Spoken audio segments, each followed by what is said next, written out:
Hi friends, അപ്പോൾ നമുക്കിന്ന് paneer butter ToF എങ്ങനെയാണ് ചെയ്യുന്നത് നോക്കാം. നമുക്കിത് ചപ്പാത്തിയുടെ കൂടെ ആയിരുന്നാലും നമ്മൾ ബ്രെഡിൻ്റെ കൂടെ ആയിരുന്നാലും നമുക്ക് ഈവനിങ്ങോ അതുപോലെ തന്നെ ഡിന്നറിനൊക്കെ കഴിക്കാൻ പറ്റുന്ന ഒരു അടിപൊളി ഡിഷാണിത്.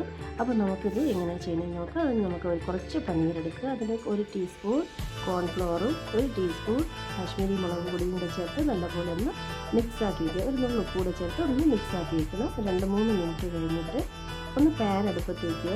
പാൻ അടുപ്പത്ത് വെച്ചിട്ട് നമ്മുടെ ഈ മിക്സ് ചെയ്ത് വെച്ചിരിക്കുന്ന പനീറുണ്ടല്ലോ, പനീറൂടെ ചേർത്ത് നല്ലപോലെ തിരിച്ചു മറിച്ച് അതിനായിട്ട് മുരിച്ചെടുക്കണം. ചെറിയ രീതിയിലൊന്ന് മുരിഞ്ഞാൽ മതി.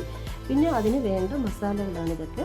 അപ്പോൾ അതിന് ഒരു സവാള വേണം, അതുപോലെ ഒരു പച്ചമുളക് ചെറുതായിട്ട് നുറുക്കിയത്, അതുപോലെ തന്നെ 2-3 ഗാർലിക്ക് അതും ചെറുതായിട്ട് നുറുക്കിയതാണ്. പിന്നെ ക്യാപ്സിക്കം കുറച്ച് മതി ക്യാപ്സിക്കം.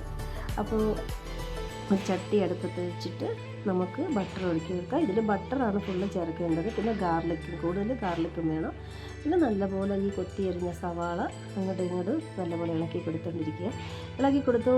കുറച്ച് വഴന്ന് വരുമ്പോൾ നമുക്കതിൽ പച്ചമുളകും അതുപോലെ തന്നെ ഗാർലിക്കും അതുപോലെ ക്യാപ്സിക്കം പിന്നെ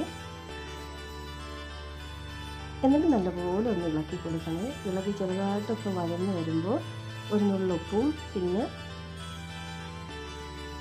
കുറച്ച് കുരുമുളക് പൊടിയുടെ ചേർത്തിട്ട് നല്ലപോലെ പിന്നെയും ഒന്ന് ഇളക്കി കൊടുക്കണം.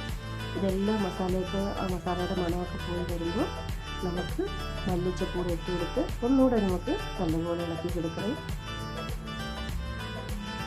പിന്നെ നമുക്ക് കോൺഫ്ലവർ ഉണ്ടല്ലോ, കോൺഫ്ലവർ കുറച്ച് വെള്ളത്തിൽ കലക്കി അതിൽ കുറച്ച് മുളക് പൊടി ഇട്ട് കലക്കിയിട്ട് അതുകൂടെ ഒഴിച്ചു കൊടുക്കണം. ഒരു തിക്നെസ് ആവാൻ വേണ്ടിയാണ് കോൺഫ്ലവർ ചേർക്കുന്നത്. പിന്നെ വേണ്ടത് നമ്മൾ നാരങ്ങ നീരൂടെ ചേർത്ത് കൊടുത്തിട്ട് നമ്മുടെ മാറ്റി വെച്ചിരിക്കുന്ന പനീറുണ്ടല്ലോ, പനീറൂടെ ചേർത്ത് നല്ലപോലെ ഒന്ന് മിക്സാക്കി എടുക്കുന്ന ഒരു നല്ല പ്രത്യേക ഒരു മണം വരും. നല്ല ടേസ്റ്റാണിത്.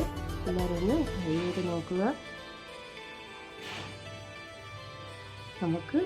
നമുക്കൊന്ന് ബ്രെഡ് ഒന്ന് തിരിച്ച് മറിച്ചും ബട്ടറിലൊന്ന് തിരിച്ച് മറിച്ച് വന്നിട്ട് മുരിച്ചെടുക്കും. ഇതിൻ്റെ കൂടെ ബ്രെഡോ ചപ്പാത്തിയോ ആയിട്ട് കഴിക്കാൻ ഭയങ്കര ടേസ്റ്റാണ്.